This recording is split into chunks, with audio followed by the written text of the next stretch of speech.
நாடாளுமன்ற தேர்தலை முன்னிட்டு ஒடிசாவில் அனைத்து கட்சியினரும் முகாமிட்டு தீவிர பரப்புரை மேற்கொண்டு வருகின்றனர். இதனிடையே அங்கு தேர்தல் பரப்புரை மேற்கொள்ளும் பாரதிய ஜனதா கட்சி தலைவர்களின் பரப்புரை தமிழ்நாட்டை சேர்ந்த முன்னாள் IAS அதிகாரியான VK பாண்டியனை குறிவைத்தே இருக்கிறது.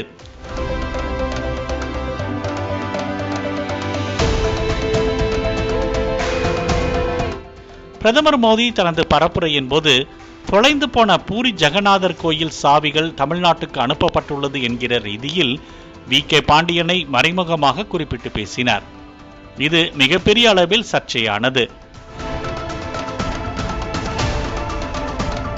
முதலமைச்சர் ஸ்டாலின் தொடங்கி பலரும் பிரதமர் மோடி பேச்சுக்கு கண்டனம் தெரிவித்தனர்.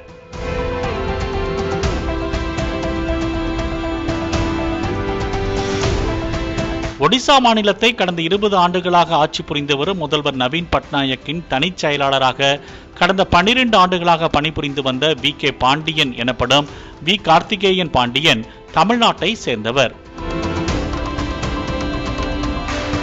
இவர் IAS பணியை ராஜினாமா செய்துவிட்டு நேரடி அரசியலில் குதித்திருக்கிறார்.